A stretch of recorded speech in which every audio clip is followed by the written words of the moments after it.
নমস্কাৰ। আজি মোৰ ইউটিউব চেনেললৈ আপোনালোকক স্বাগতম।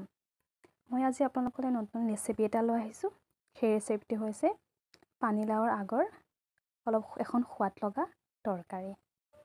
আপোনালোকে শেষলৈকে চাব, কাটি ল'ব লাগিব। আপোনালোকে চাগে সকলোৱে ৰঙালাও আগ খাই পাইছেই, গতিকে মই আজি পানীলাওৰ ৰেচিপি এটা দিম বুলি ভাবিছোঁ। বগা সৰিয়হ, পানীলাও, আলু, আদা, নহৰু এইবোৰ দি অলপ ৰেচিপি এটা বনাওঁ বুলি ভাবিলোঁ। প্ৰথমে মই এই আগবিলাক ছিগি ধুনীয়াকৈ সৰু সৰুকৈ কাটি ল'ম। মই পিচিব লৈছোঁ নহৰু, বগা সৰিয়হ, জলকীয়া আৰু আদা। তাতে লৈ লৈছোঁ আলু সৰু সৰুকৈ কাটি, তাৰপিছতে লাও আগ, নহৰু, আদা, তাৰপিছত সৰিয়হ, জলকীয়া, ধনিয়া আৰু পিঁয়াজ। ইয়াতে কেৰাহীটো বহাই দিছোঁ। ইয়াতে তেল অকণ দি দিছোঁ।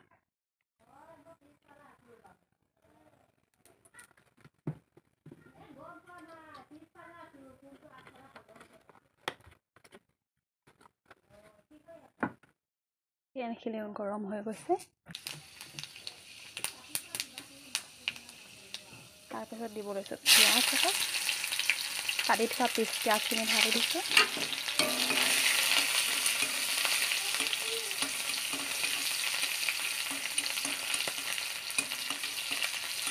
ৰংচোৱা নোহোৱালৈকে ভাজি থাকিব লাগিব। আপোনালোকে পিঁয়াজ ভাজিব হয়তো জানেই।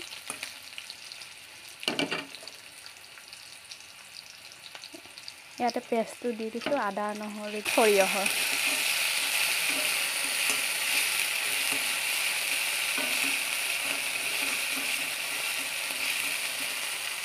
দিব লৈছোঁ অলপ হালধি অলপ।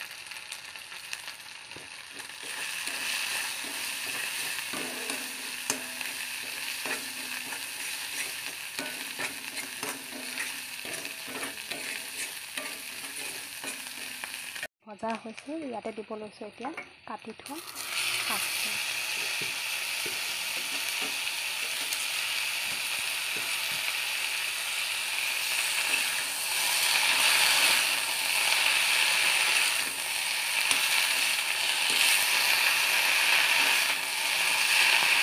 শাকখিনি দিয়াৰ পাছত এতিয়া দিব লৈছোঁ আলুখিনি, কাটি থৈ দিয়া আলুখিনি।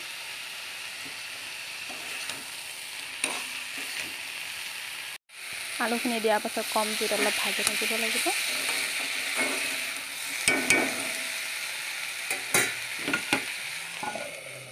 এনেকৈ ঢাকন মাৰি ভাজিখিনি হৈ আছে। ইমান কম জুই দিছোঁ, দেখিছেনে? একেবাৰে কম লোত দিছোঁ। তাৰপিছত ভাবিলোঁ অলপ ঢেকীয়া অলপ আনিছিলোঁ, সেই ঢেকীয়াখিনি কাটিলে ভাজোঁ। এতিয়া ভাজা হৈছে। এতিয়া মই ইয়াতে পানী দিম।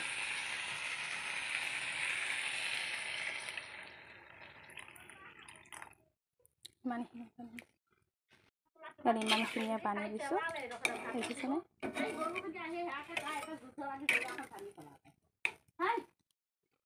যাবি না ইয়াৰ পৰা?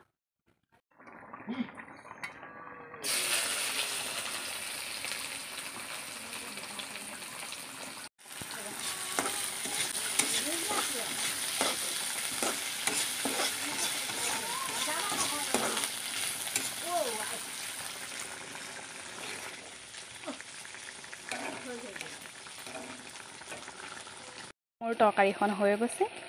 এতিয়া ইয়াতে মই ধনিয়া অলপ ছটিয়াই দিছোঁ। লাৰি দিছোঁ, দেখিছেনে? ইমান সোৱাদ লগা হৈছে। এখন হৈ গ'ল। এতিয়া মই গেছটো অফ কৰি দিছোঁ। এইফালে চাব পাৰে মোৰ ঢেকীয়া ভাজিখিনি হৈ গৈছে। আৰু